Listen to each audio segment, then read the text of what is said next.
찬송가 369장 369장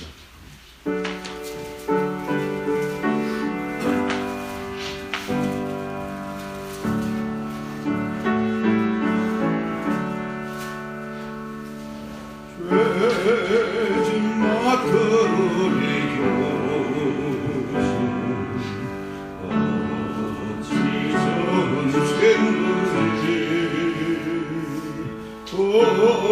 걱정은 심무가 우리 주께 맡기세 주께 돌아오는 거로 공을 받지 못하네 사람들이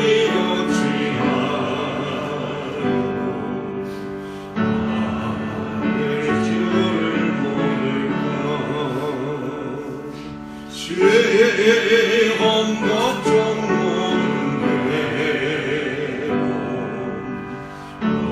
없는 사람 누군가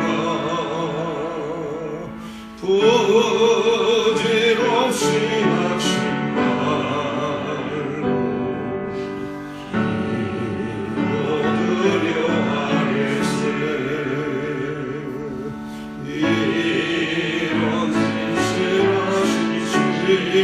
친구 찾아올 수 있을까 우리 약함하시오 지안이 아니라 근심 걱정 누가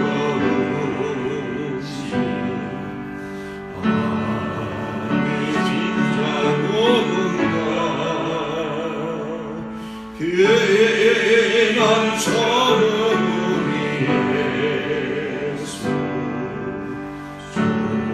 주께 기도하세 세상 친구 멸시하고 너를 조롱하여도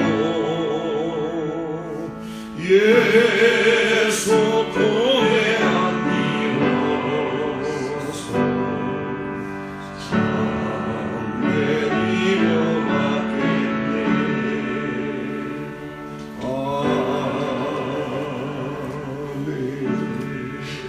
할렐루야. 하나님 말씀 요엘서 1장 13절입니다. 요엘 1장 13절에서 20절까지요. 지금은 여호와께 부르짖어야 할 때입니다. 성전에서 제사를 드리지 못하니 제사장들은 굵은 베옷을 입고 슬퍼해야 합니다. 금식일을 정하고 성회를 소집해 여호와께 부르짖어야 함은 여호와의 날 멸망의 날이 가까웠기 때문입니다. 창구가 비고 불이 풀과 나무를 사르고 시내가 마르자 선자는 여호와께 부르짖습니다. 13절 제사장들아 너희는 굵은 배로 동이고 슬피울지어다 제단에 수종드는 자들아 너희는 울지어다 내 하나님께 수종드는 자들아 너희는 와서 굵은 베옷을 입고 밤이 새도록 누울지어다 이는 소재와 전제를 너희 하나님의 성전에 드리지 못함이로다.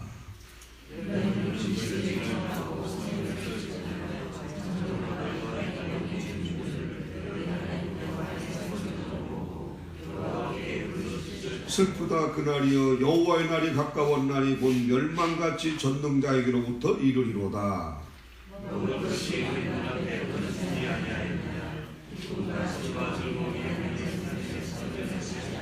씨가 흙덩이 아래에서 썩어졌고 창고가 비었고 곡간이 무너졌으니 이는 곡식이 시들었음이로다.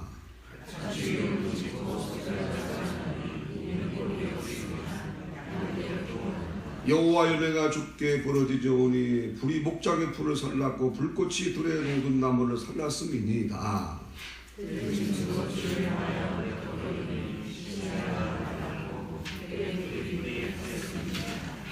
아멘.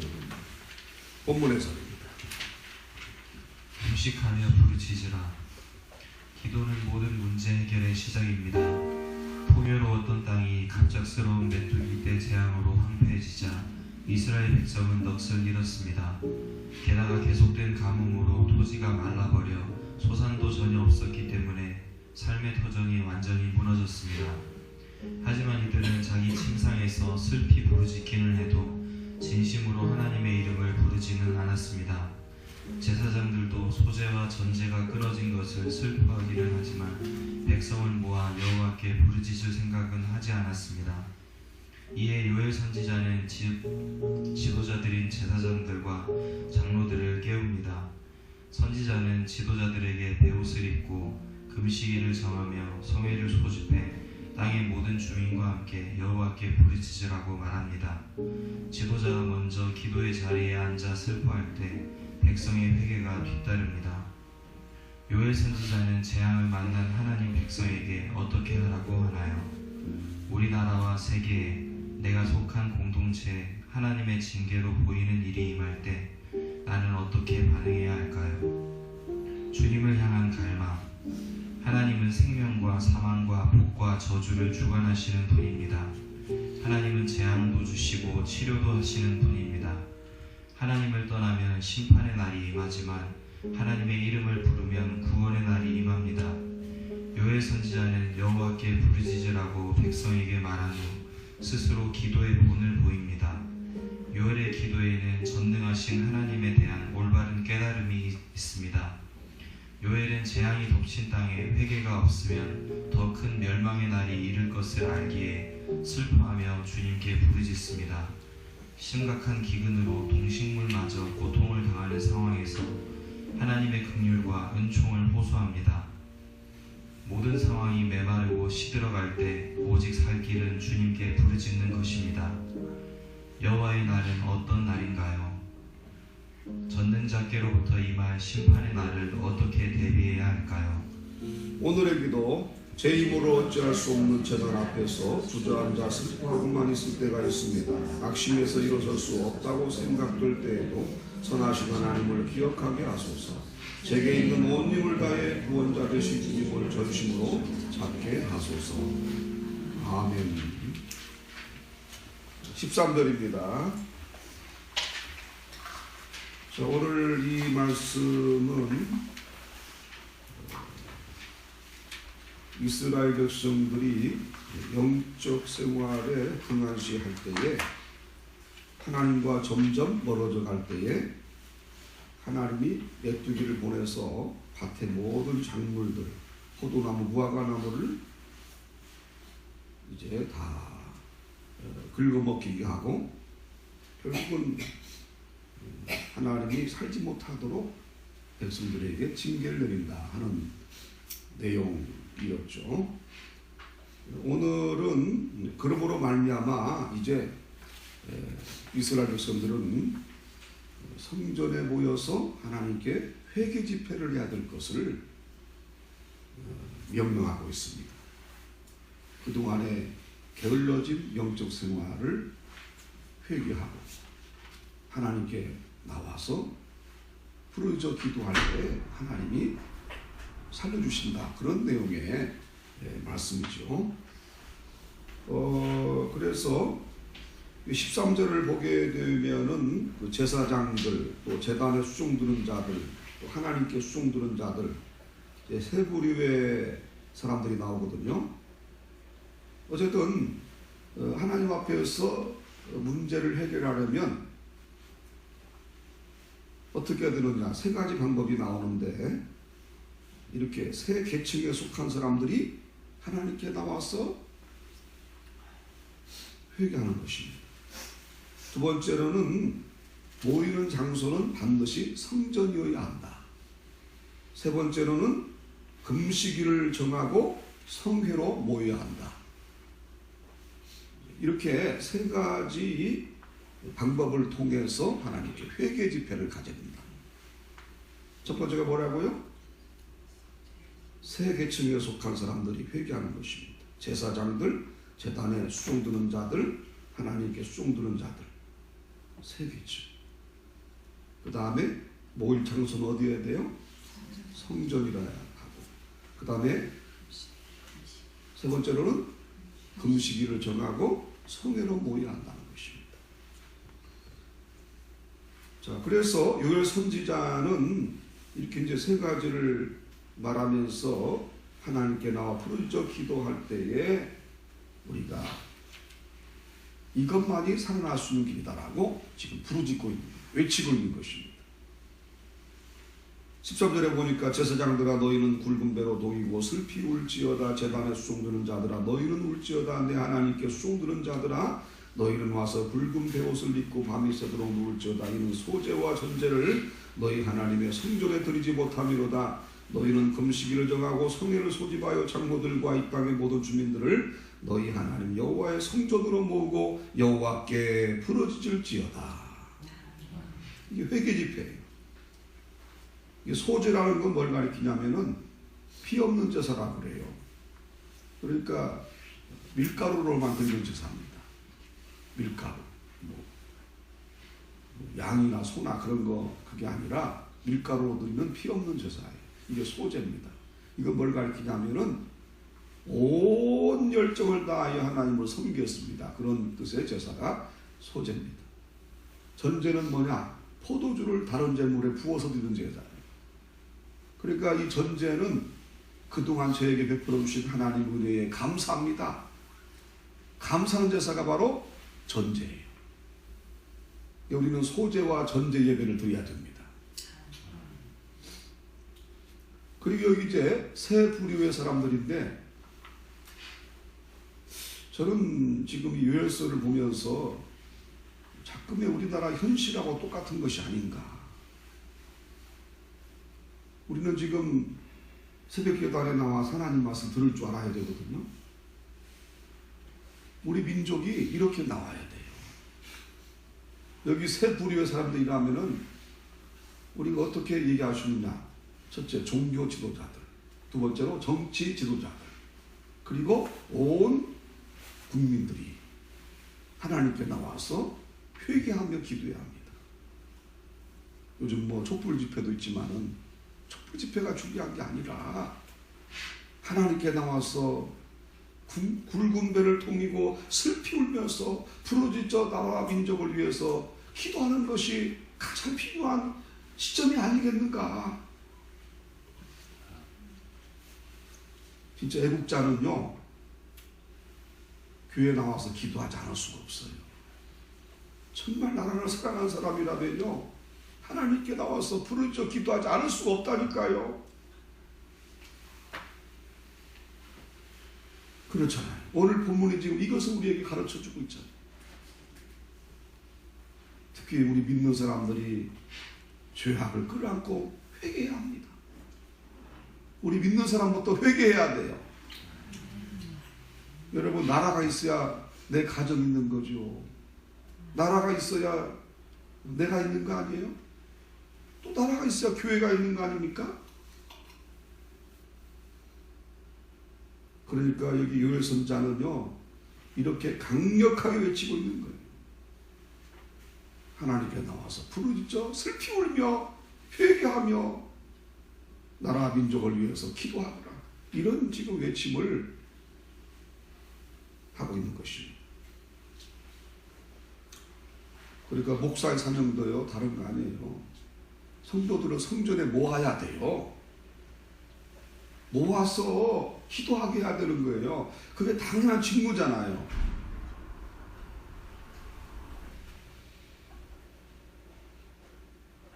그리고 가장 중요한 게 뭐냐?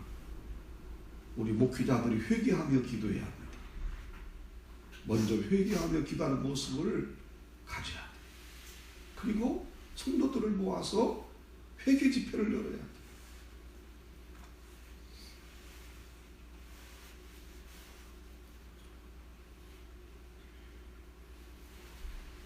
오늘 이 말씀을 통해서 우리를 향하신 하나님의 음성을 듣기만 합니다. 15절에 슬프다 그날이여 여호와의 날이 가까운 날이 곧 멸망같이 전능자에게로부터 이르리로다. 먹을 것이 우리 눈앞에 끊어지지 아니하였느냐. 기쁨과 즐거움이 우리 하나님의 성전에서 끊어지지 아니하였느냐. 씨가 흙덩이 안에서 썩어졌고 창고가 비었고 곡간이 무너졌으니 곡식이 시들었음이로다. 가축이 울부짖고 소떼가 소란하니 이는 꼴이 없습니다. 양떼도 피곤하도다. 여호와의 매가 주께 부르짖으오니 불이 목장의 불을 살랐고 불꽃이 들의 모든 나무를 살랐음이니이다. 들짐승도 주를 향하여 헐떡거리오니 시내가 다 말랐고 들의 뿔이 불에 탔음이니이다. 우리가 기도로 부르짖으면 살아나요. 그러나 하나님의 말씀이 주어지고 하나님 명령이 주어졌음에도 불구하고 하나님께 나와 기도할 줄 모르면요, 부러질 줄 모르면 망해서 부러지는 거예요. 못 살겠다고, 죽고 싶다고, 괴롭다고. 이왕 부러지려면 기도로 부러지져야 되잖아요. 기도로 부러지지 않다가 망해서 고통스럽다고 부르짖으면 그게 무슨 자랑이겠어요. 미리 하나님께 부르짖어 회개하며 기도할 때 하나님이 우리 입술에서 찬송이 나게 해주시는 거죠. 아멘이 나오고 할렐루야가 나오게 해주시는 거 아니에요?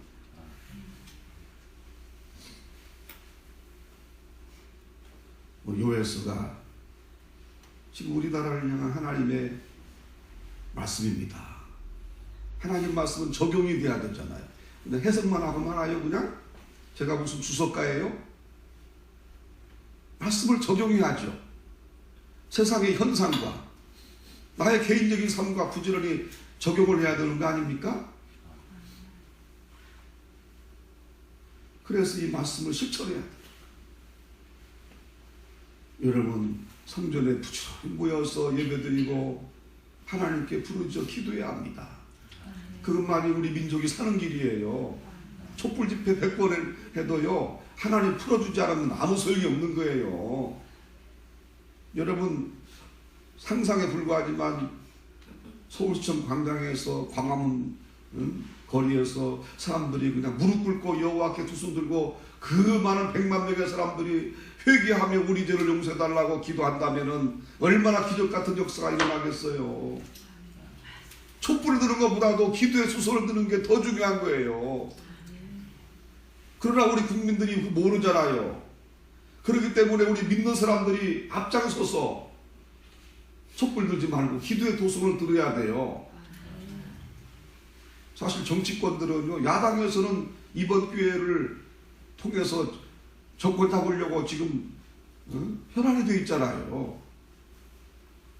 우리가 정치 지도자를 믿을 수 있겠습니까? 안 되는 겁니다. 하나님께 기도할 수밖에 없는 거예요. 그때 하나님이 우리의 회개하는 마음을 아시고 살려주십니다. 성회로 소집하라고 지금 명령하잖아요. 성회로 소집하거라. 성회를 소집하거라. 소집하여 회개하며 기도하여라.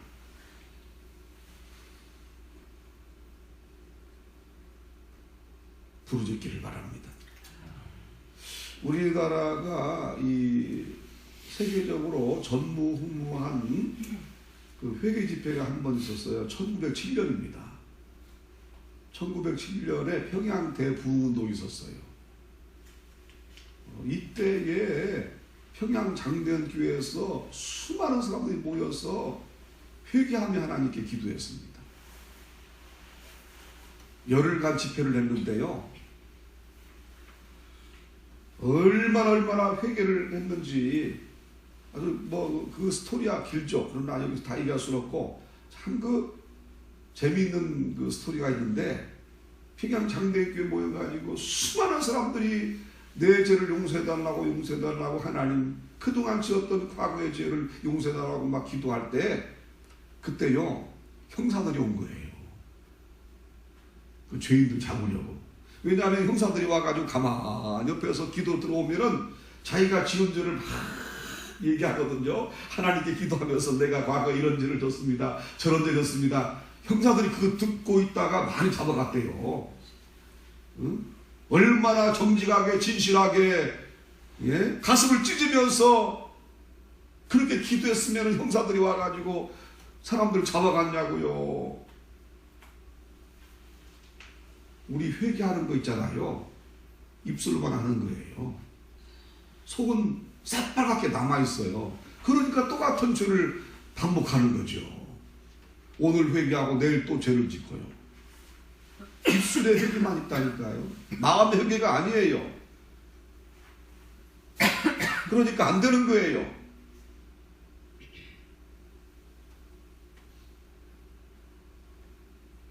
온 마음을 다하여 회개해야 합니다. 그래서 이 평양태 부흥운동 때 얼마나 많은 사람들이 회개하고요. 이때가 오순절 마가다락방 역사가 일어났다는 거예요. 그러니까 성령이 막 불같이 역사하셔가지고 우리나라가 완전 뒤집어진, 그리고 1907년을 기점으로 우리 한국교회가 부흥하기 시작한 거예요. 그때부터. 그리고 오는 날까지 부흥하여 세계에서 가장 부흥이 빠른 한국교회가 된 것입니다. 우리 한국교회는 세계 기독교 역사의 전무후무하잖아요. 이런 역사. 또 한국교회가 세계에서 예수를 제일 잘 믿잖아요. 바로 1907년 회개운동에서 시작이 된 것입니다.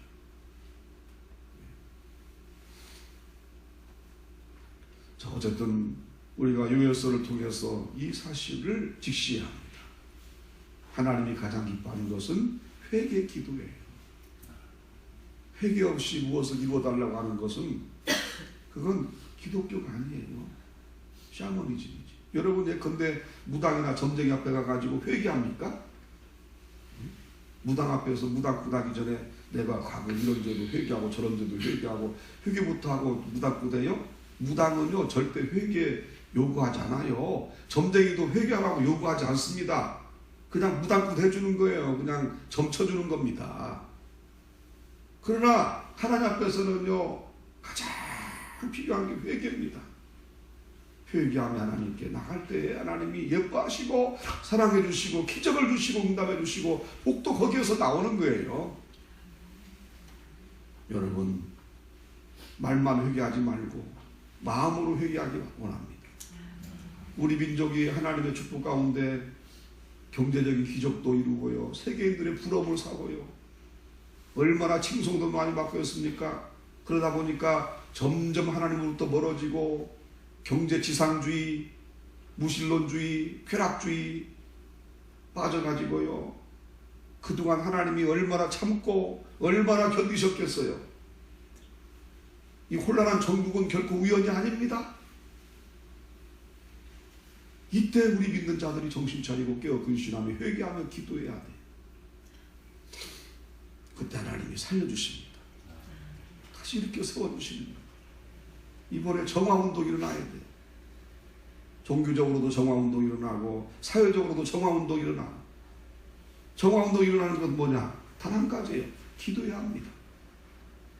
오늘 이 말씀 지금 가르치고 있잖아요. 요엘서가 모여서 금식하며 부르짖어 기도하라고 하나님 말씀이 가르쳐주고 있잖아요. 저는 아니라고 해도 할 수 없어요. 세상에서 제일 깨끗한 자가 누구냐? 쉬지 않고 기도하는 자가 제일 깨끗하고 양심적이라고 저는 믿습니다. 목사라서가 아니라 신앙생활 50년 해서가 아니라 늘 무릎 꿇고 하나님께 몸부림치며 기도하는 자가 그런 자만이 깨끗한 자요. 그런 자만이 정직하고 공의로운 자요. 기도하자라면 어림없어요. 교회 와가지고는 뭐 거룩한 채 깨끗한 채 뭐 정결한 채 꾸미려고 해도 소용이 없어요. 사람은 몰라도 하나님은 다 아십니다. 하나님은 중심을 보시는 분이에요. 여러분 생각해 보세요. 기도를 거짓말을 합니까? 예를 들어서 설교는요 목사가 거짓말을 할 수도 있어요. 설교는 그래요. 설교는 뭡니까? 목사가 사람 앞에서 하는 게 설교 아니에요? 사실 어떤 목사님이 뭐 거짓말로 설교를 하겠습니까? 예컨대 이치를 따지자면 그렇다는 얘기죠. 그런데 여러분 보세요. 기도는 누구 앞에서 하는 거예요? 사람 앞에서 기도하는 거예요? 하나님 앞에서 기도하는 거예요? 하나님 앞에서 기도하죠? 그럼 물어볼게요. 여러분 하나님 앞에서도 거짓말로 기도할 수 있어요? 못하잖아요. 사람 앞에서 하는 설교는 거짓말로 할 수 있지만은 하나님 앞에서 하는 기도는 거짓말로 할 수가 없는 거예요. 그러니까 가장 정직해질 때가 언제냐? 하나님 앞에서 기도할 때예요. 그러니까 쉬지 않고 기도하고 몸부림치며 기도하는 사람은 어떻게 돼요? 저절로 정직해지는 거예요. 정직의 습관이 함양이 되는 거예요. 진실하게 정직하게 공의롭게 겸손하게 살 수 있는 길은 여러분 기도가 정직한 것이기 때문에 기도가 나를 정직한 사람으로 만드는 거예요. 나도 모르게 그런 인격의 사람으로 만든다니까요. 그러니까 기도해야 되는 거예요. 뭐 기도해서 반드시 무슨 뭐 응답을 받고 문제 해결을 받고 병을 고침 받고 단순히 이것만이 아니라 기도는 내가 하나님 앞에서나 사람 앞에서 가장 깨끗해질 수 있는 유일한 길이 기도입니다. 기도하지 않으면요, 목사든 뭐 평신도든 기도하지 않으면요 진짜 힘들어요. 정직한 마음 갖기 힘들다니까요. 교회 수십 년 다녀도 세상 나가서 그냥 불신자와 똑같이 행동하고 죄를 짓고요. 한국교회가 점점 기도가 사라지고 있잖아요. 그러니까 더 암울한 거예요. 기도운동이 회복이 돼야 됩니다. 기도운동이 바로 회개운동이에요. 이게 빨리 회복이 돼야 됩니다. 한국교회에. 그럴 때 우리 성도들이 바르게 서는 거예요. 양심적인 사람인데. 제발 우리 교회 성도들 기도에 전념하기를 바래요. 할렐루야. 또 기도하는 것도 뭐 그냥 꼭 뭐 이것도 입어주시고 저것도 입어주시고 이런 기도 말고요. 진짜 기도가 뭡니까? 하나님 앞에서 바로 서게 해주세요. 하나님 모시기 합당한 사람 되게 해주세요. 중심을 보신 하나님께 인정받고 싶습니다. 주여 저의 부족함을 아시고 용서해 주시고 새롭게 저를 변화시켜 주시옵소서. 이런 기도를 할 때 진짜 기도하는 거지. 이런 기도가 없이 뭘 이루어 주세요만 하면 샤머니즘이죠. 그게 무당이 뭐 회개하라 말 안 하듯이 그런 신앙 가지면 안 되잖아요.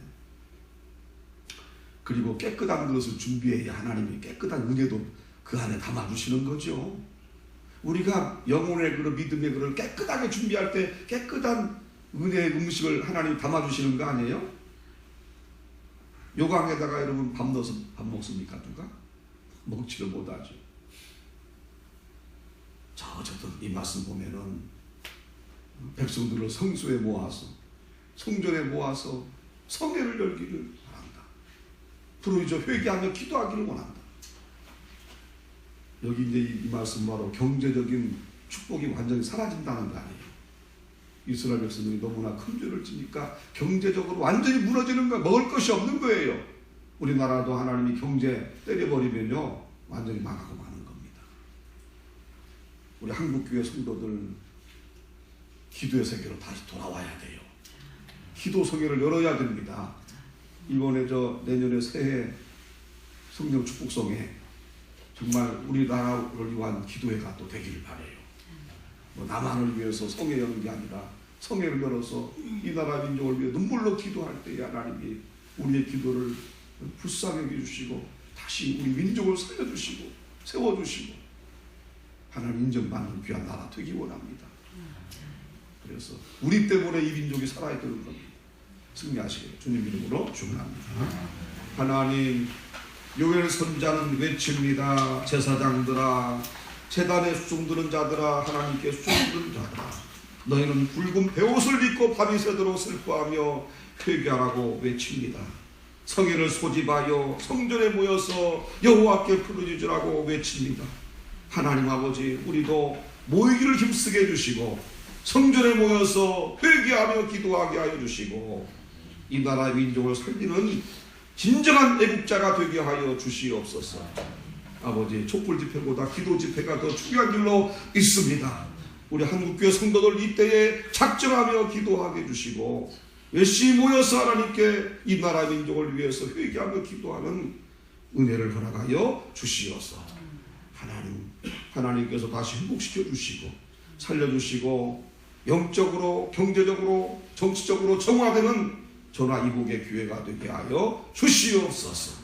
이 새벽에도 우리의 기도 들으실 줄로 믿습니다. 새벽이 담는 같이 하루가 잘 되게 해주시고 하나님 은혜 가운데 승리하게 하여 주시옵소서. 믿사옵고 예수님 이름으로 기도드리옵나이다. 아멘.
아멘. 주님으로 기도하겠습니다.